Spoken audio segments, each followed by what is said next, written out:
Welcome back to Against My Better Judgment, the podcast where two friends, I'm Tamara Golden. and I'm Danelle Whiteside, tell the truth, share the lessons, and laugh about the moments that we knew better but did it anyway.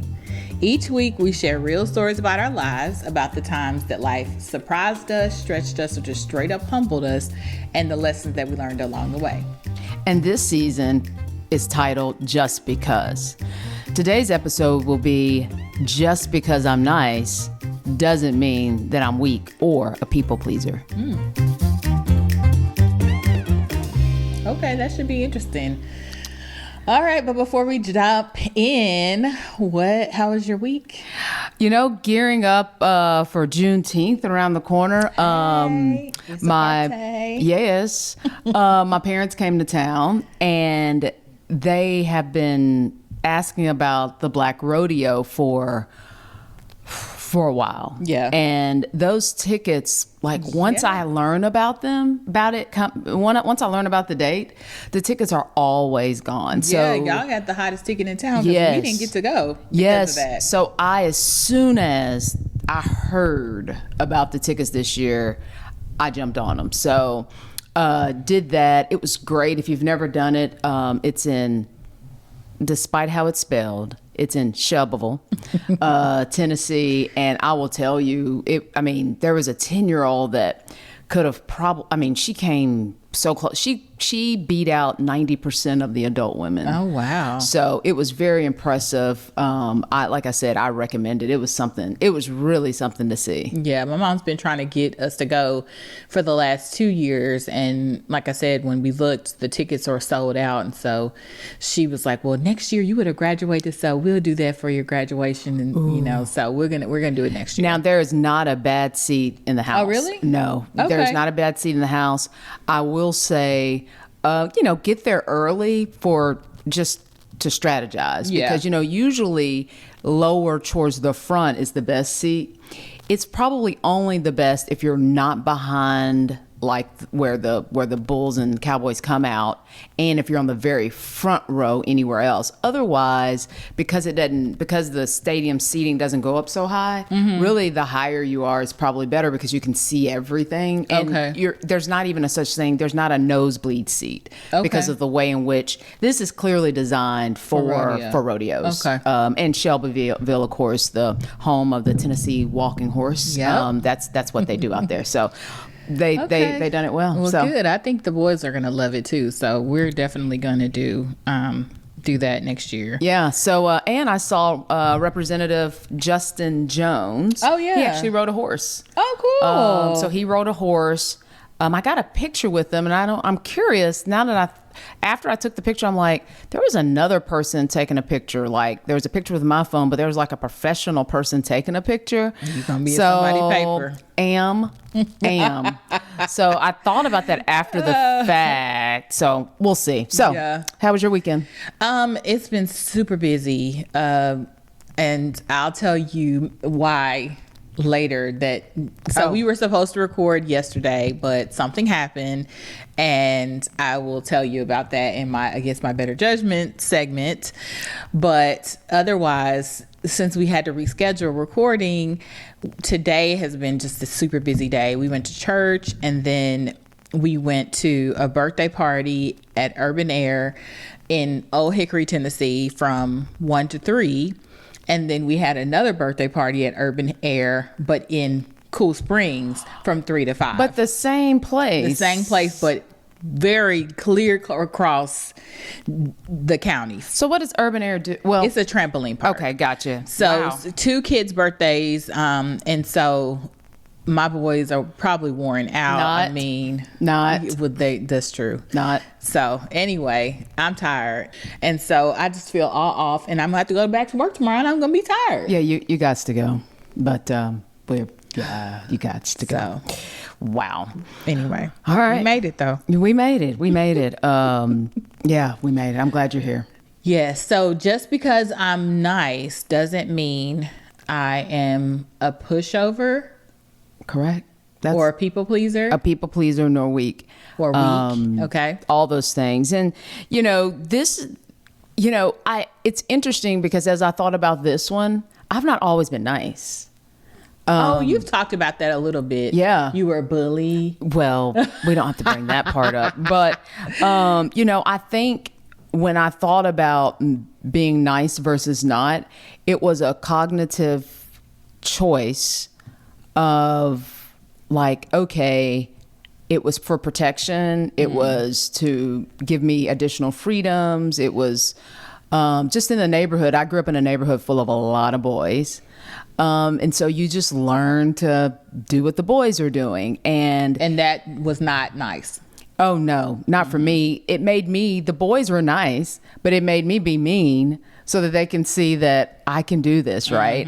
But it also gave me some liberties in that my parents knew that I can hold my own. I was usually going to make the right decisions. I'm usually going to be able to protect myself and know when to stand up for myself. So, but yeah, I chose mean. I'd say before fourth grade, I chose mean. I mean, I remember in the neighborhood, we'd walk down the street saying, we bad, boy, we know we bad. Oh my gosh. I mean, we were straight up, mind you, we were walking 100 yards either direction, chanting that. And everybody. You and all the boys? Yeah, we had a few. My cousins lived next door for a little while. So for a little while, and they're 3 girls. So out there, they were in the mix a little bit. Shout out to Sheikha Cherie and Charlie. Yep. We did that. So for a little while, there were some girls, and then we had Tanisha and Amanda were up the street for a little while, but I was always there. Like we lived in that house for a long time. So like I said, usually I chose to be mean. And then at some point I chose to be nice. Like I literally flipped a switch and decided that I was working to be mean, but being nice was actually easy. And it was just naturally how I was wired. But with that choice of being nice, I think people equated nice, for a while, I think people equated nice to always getting a yes. And with that comes a lot of, you have to learn how to be good with disappointing people, or be good with people being disappointed, whether you really disappointed them or not. Yeah.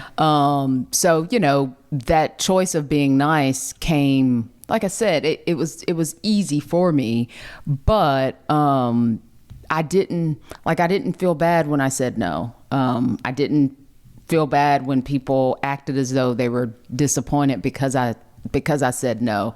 And then I learned that the same strengths that I had choosing to be mean, I had those same, not strengths, but I guess the benefits that I had of choosing to be mean, they naturally came with being nice. I still had those freedoms.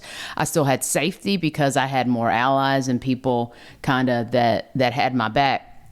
But in thinking about this, I had to think about some examples of when people, I thought, just kind of took my kindness for weakness or tried to take advantage of my kindness. And I also say this for a lot of parents out there, trusting environments because of the environment and trusting people because you think you know who they are. And my first example is I remember I had a great uncle.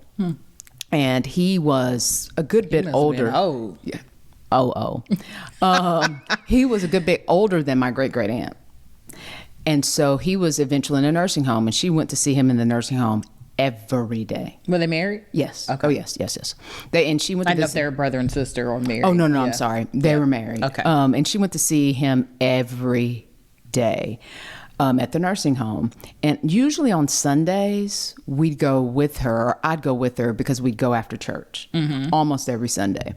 And lo and behold, he was there for years. And one year, one of our old neighbors that lived about 2 houses down was his roommate. And his name was Willie because that was his name. And so when I went to see my uncle, Mr. Willie was there. And so we were also really nice to Mr. Willie. Like, we would help feed him, bring him little stuff. If he needed something and the nurse wasn't there, we we do it. Well, this one day, I was there, and sometimes we even bring little snacks, just being nice. One day I was there, and I don't know where my aunt was. I just don't have a recollection as to where she was. And Mr. Willie said, give me that. He had this little chest, a little hard plastic chest. And he's like, hand me that chest over there. And I was like, okay. And it was heavy. And it was probably like a 6x4.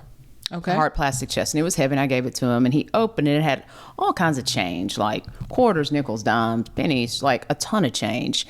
I have no clue how much change it was. And he was like, you can have that. And I was like, oh, no, Mr. Will, I can't have that. I mean, I remember when Mom would allow me out a video camera that one of my friends gave me. Yeah, we've heard that story. I was like, no, Mr. Definitely not taking Mr. Willie's change. At all. So I was like, no, I can't take that. And he's like, oh, no, take it. I was like, okay. And then he was like, but if you're going to take it, he's like, you got to give me a kiss. Oh, hey. He did. And I said, how old is Mr. Willie? Oh man, he's probably, judging by how he looked, like 85, but I don't know. Ooh. And how old were you? Probably whatever your age you are, maybe in the 4th or 5th grade. No. Because I chose him to be nice, so I had to at least be in the 4th grade. And I said, oh no, Mr. Willie, I certainly can't do that. And he was like, I said a kiss. And he was like, yeah, a real one. And I was like, oh no, I cannot do that. And after that happened, he insisted, he was like, well, just keep the box. It's a gift. It's just a gift just for being nice. So that's this kind of. So what did that teach you? Well, it didn't necessarily teach me anything, but in the back of my mind, I think it made me think through, this is Mr. Willie I've known my entire life. This is a person that I air quote trusted. So I think the lesson in it, almost as an adult is, can't trust nobody. You really can't. You really can't. Oh, and the other thing is, ask your kids questions. Also make sure that they can handle those scenarios. Yeah, like, for sure. Whatever the scenario is, like if someone were to say this to you, what would you do? So the good thing is I was equipped to know that I don't know what a fake kiss is, but real, fake, whatever it was, I knew that, oh, I've been nice to this man. And he thought that, he just totally took it to a whole new level. Okay. So I want to say that you were nice to him, but it wasn't that he took your niceness to a whole new level. He was just inappropriate. Oh, hands down. And I don't want you to feel like you did something wrong. Oh, I don't. Okay. I was like, I don't like, this doesn't feel like, because I think had you come in there, neck rolling and popping your lips, I don't care what I would have done. Tried it anyway. True. Oh, nothing in my being. Okay. Nothing. I just wanted to be clear. That didn't even cross my mind. Okay. Oh no, I knew. Yeah, that it didn't cross my mind that I did anything wrong at all. Okay. But that's it's weird because I've forgotten about that. But that's just me thinking back through, like, being nice. And then I remember the other one was my dad, when we were growing up, he played basketball. All adults at some point, if they had little kids, they still did what they did before they had kids for a little while. So every Monday, Dad would go play basketball. So he had a group of basketball friends. And this one friend in particular, I'll say Tony because that's his first name. And he was kind of a friend of the family. We saw him all the time. He would help Dad. Some of you may not know, but my dad also worked as a custodian when we were growing up. He dug graves. He worked as a custodian. He did it all. And he coached at a school. And so sometimes he'd actually help him at the school. Well, this was a day in the summers, my brother and I would help him at the school. We'd either have to move all the desks out into the hall or get gum off, clean up what we break before he notices, you name it. We also did things at the school. Well, this particular summer, my dad's friend, Tony, helped. And when we helped, Dad would give us he was such a cheapo. He was a cheap. dad? Oh, yes. He would give us the exact change, 54 cents to go get ice cream. Exact change. We'd worked all day, whatever. Anyway, that I digress from that. So this one day we'd worked hard and it was time to go. He gave us 54 cents a piece to go to Ward's to get self-serve ice cream. And when we came back, by the time we made it back, everybody's ready to go, including Tony. And it was hot. So I had the ice cream cup with the spoon also, and I was licking it because it was mine. And Tony said in front of my dad, "Ooh, it's hot." And I'm like, "Oh, this ice cream is good." It was swirl. He's like, "Oh, it's hot out here. Oh, I need some ice cream." So it didn't even register this. It did not even register to me what this man was saying. Finally, he said, "Can I get a lick of that ice cream?" It is as though the world stopped. Like, Dad looked, I looked to see if he was serious. Like, we were waiting for the laugh. Like, I'm just playing. You know, this man was reaching. I said, my response was, "You can have it." And he's like, "Oh, I can't take it. I can't keep it. I just want to lick." I was like, "Oh no, you can have it." And so and then of course he ended up denying he didn't want it. He was like, "Oh no, then I'm good. If you can't give me a lick, I'm good. I'm good." I'm horrified. But that was another, I'm like, you've got to be kidding me. This grown man, fully grown, asked for a lick of my ice cream. And I just thought that that was really. How old were you then? Probably, if we were still maybe 11, maybe 9, I don't know.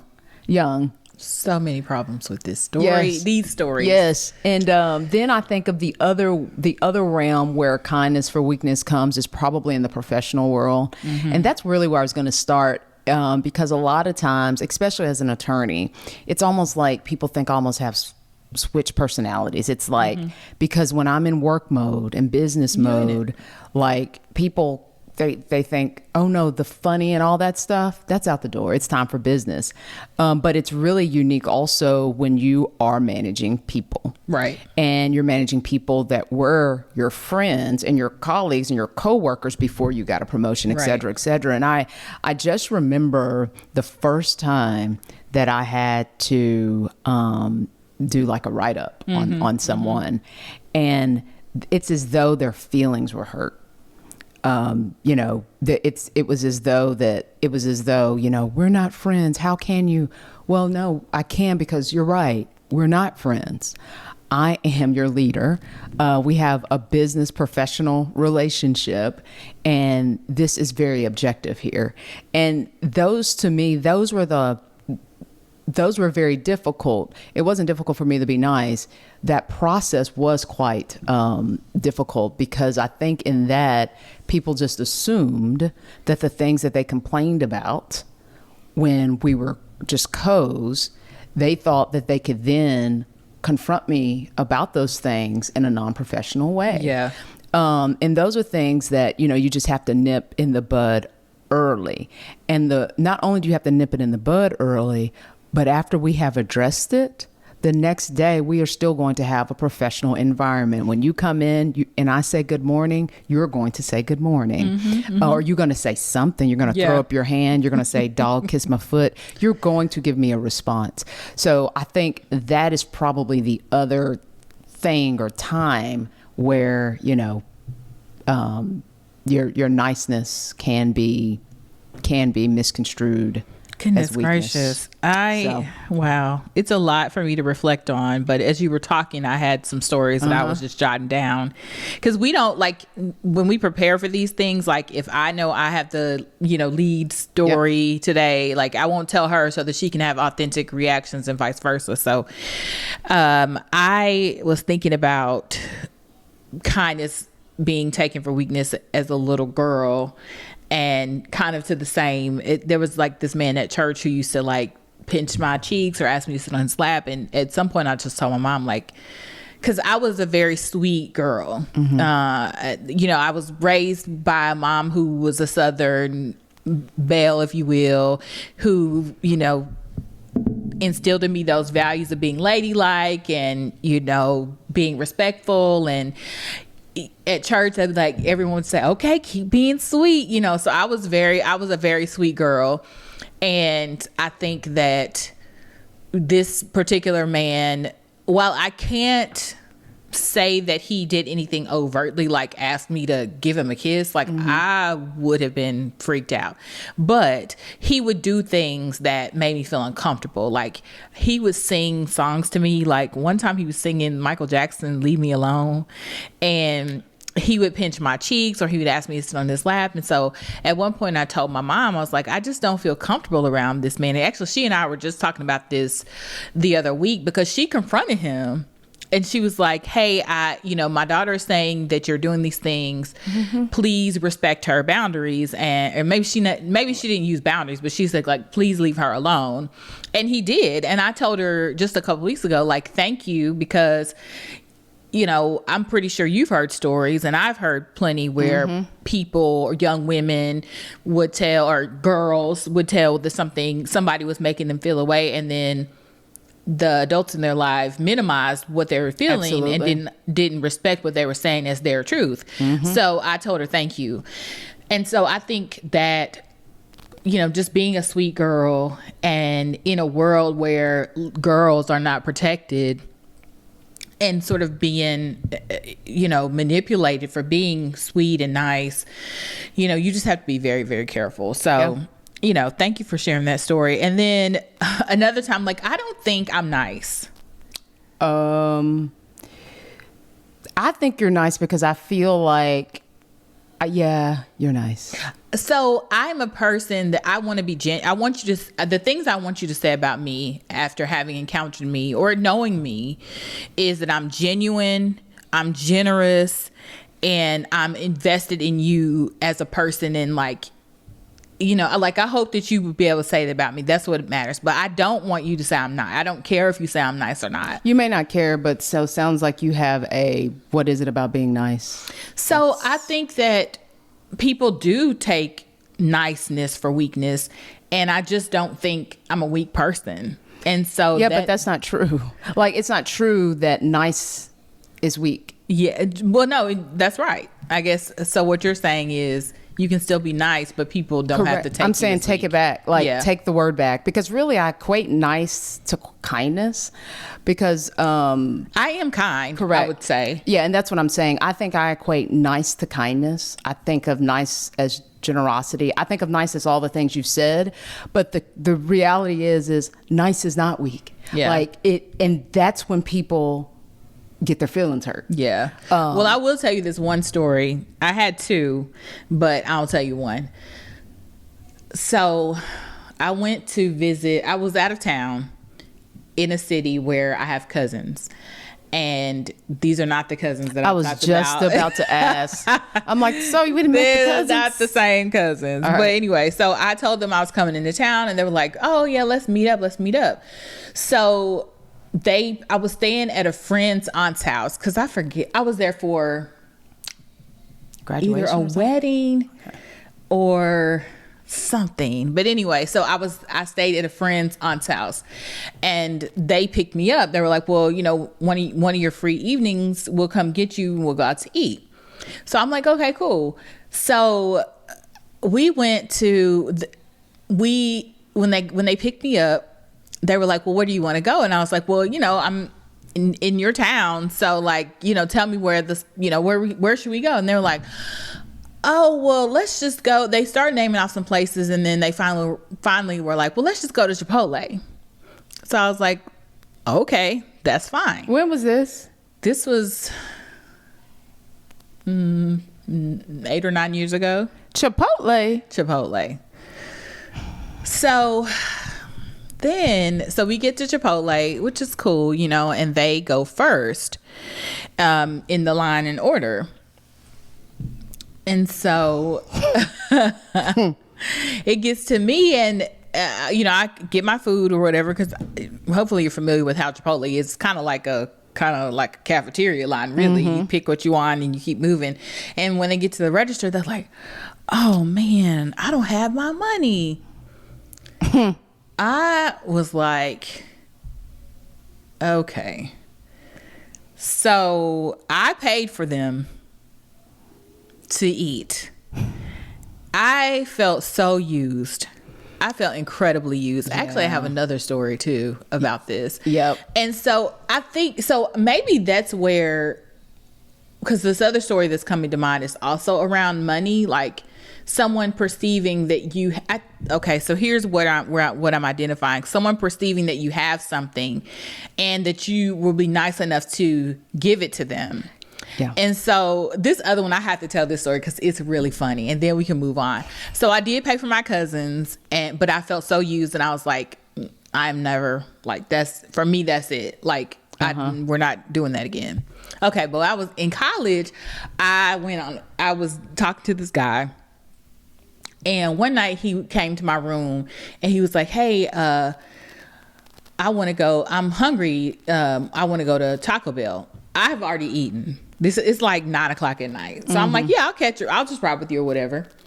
So we get to the drive-thru. He orders like so much food. And then he gets up to she tells him the total. He's like, okay, cool. And then he gets to the window. Like, she literally has her hand out with the bag. And he looks at me and he's like, so you paying for this, right? I was like, no. Right. The woman has the bag out. He drives off. He has to. That was the last day that we ever communicated. Anything more than a hi and bye. Wow. So I think it's like people assuming that, because you have it, you'll give it. Exactly. And so I think that's where, like, just because I have it, I'll give it to you if I want to, but Correct. I definitely will not give it to you if you're expecting me to do it. Yep. Except for in the case of my cousins, because I'm like, we in Chipotle. Yeah. And these people have already fixed your food. I'm not, but why would they do this to me? Maybe I'm not nice. Because you wouldn't have done it. I would not have, because of how it went down. Yeah. Like, and the thing is I may have done it otherwise. Like, I may have treated them anyway. Happy to otherwise. Because of how that went down, I probably would not have. Yeah. I don't like feeling that way. Yep. My other story was about being in church and somebody was like, everybody need to give $100, and I end up doing it, and I was like, you know what, I'm never doing that again. You are nice. So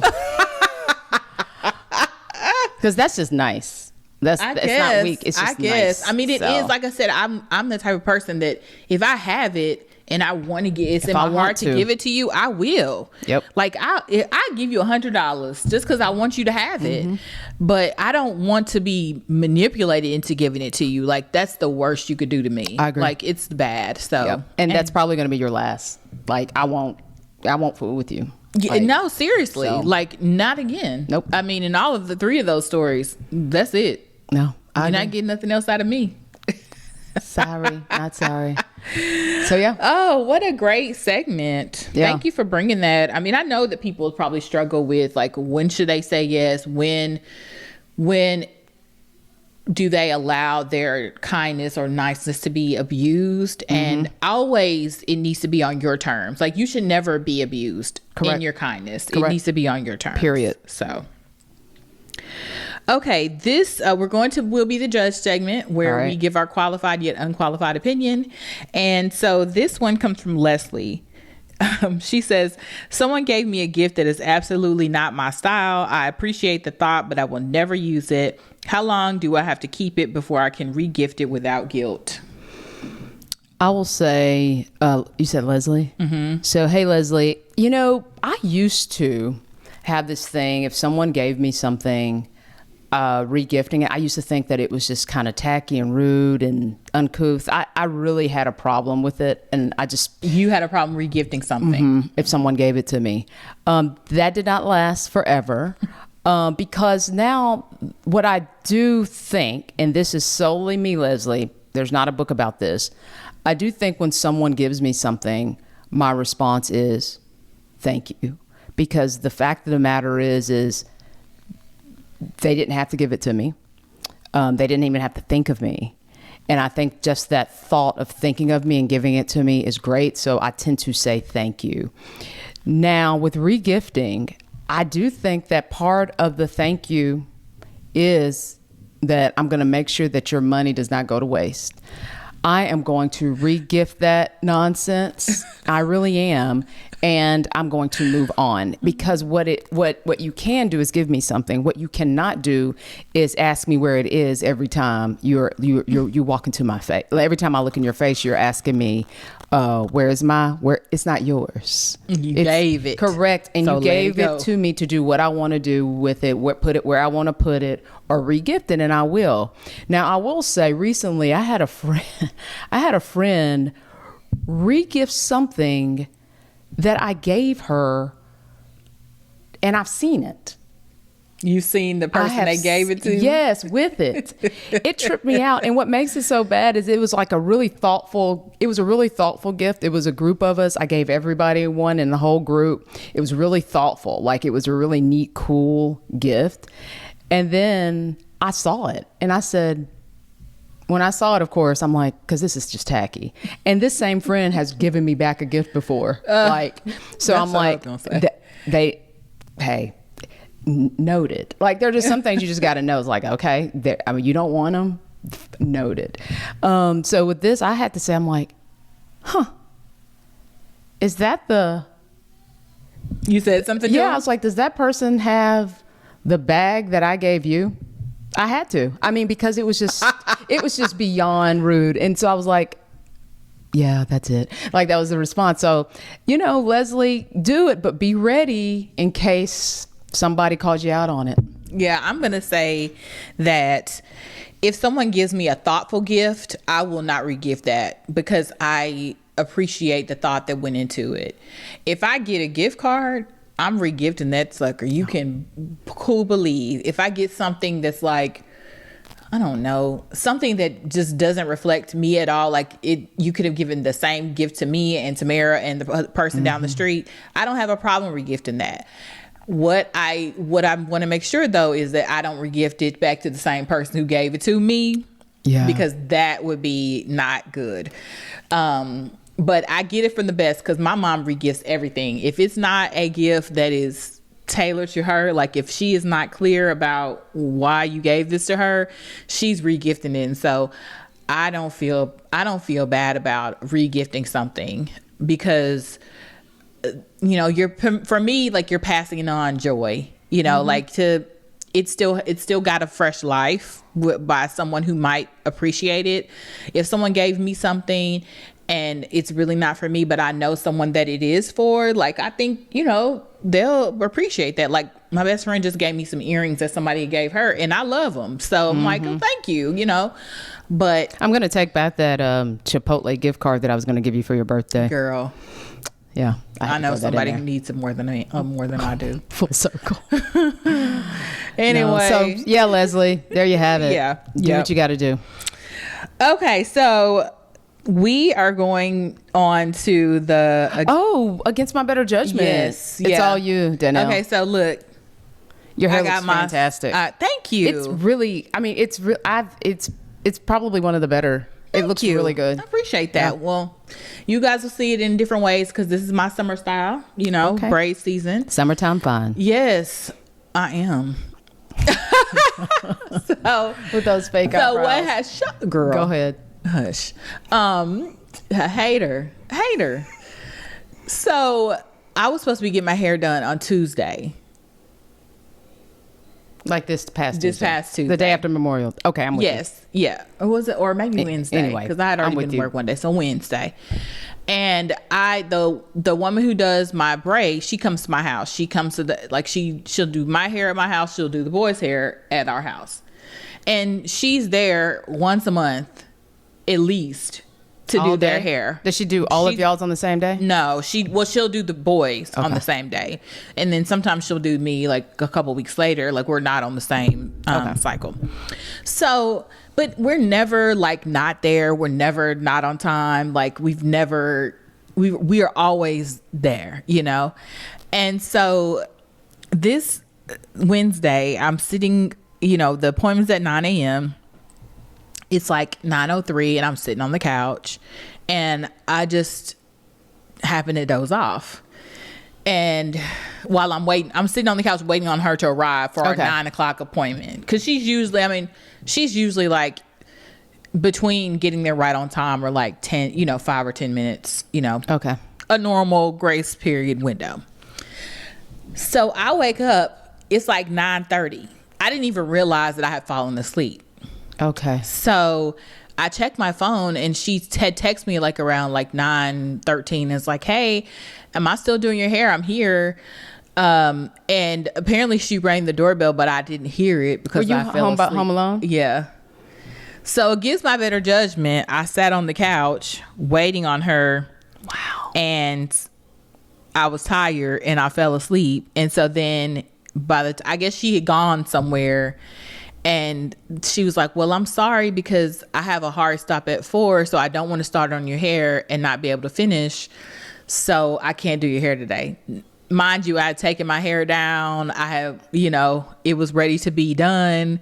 So it was looking crazy. So that meant I had to go through the rest of the week trying to figure out. And so then we were supposed to record yesterday. But the only time she didn't do it, but she had another stylist who could come and do it was yesterday. Gotcha. So that's why we couldn't record yesterday. And so anyway, sit in a non-comfortable, when you are waiting on someone to come to your house to do something, sit in a non-comfortable position so you don't fall asleep. It's happened to me before. Like one time I fell asleep waiting for a job interview, and I woke up to them calling me like, hey, is everything going on? Everything okay? And I was like, oh, I'm so sorry. My internet's like acting up. And so that let me know Can't work that from home. Sitting up there asleep.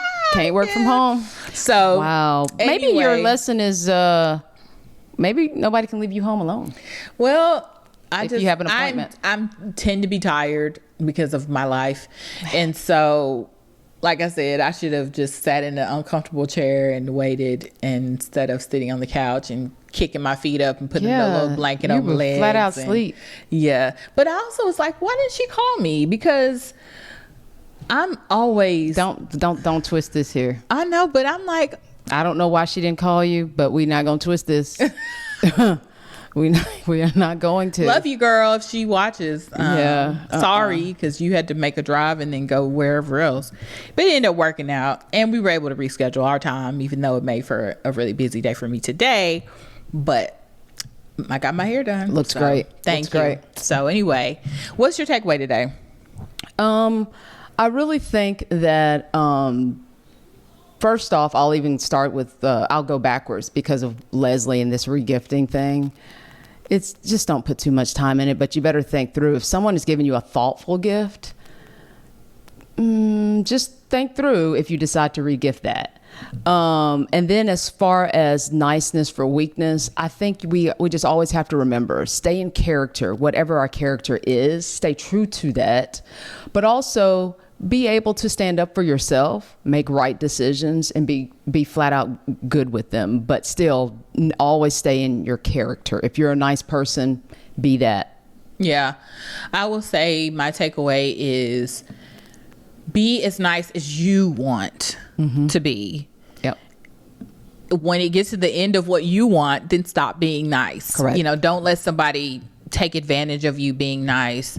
Be the type of person where you have your own boundaries and you respect yourself enough to holds true to those boundaries. And if being nice and being kind is in your character, honor that. And just honor your character, like you said. So yeah, I agree. Yeah. So thank you. Thank you. All right. For joining us. If you want us to talk about your decisions of whether or not to regift something or not, please send us an email at againstmybetterjudgmentpod@gmail.com or send us a message on Facebook or Instagram at againstmybetterjudgmentpod. Yeah, and don't forget to like, click, and subscribe. If there is a star, we want 5 of them. Please. And enjoy Juneteenth, y'all. All right. Bye.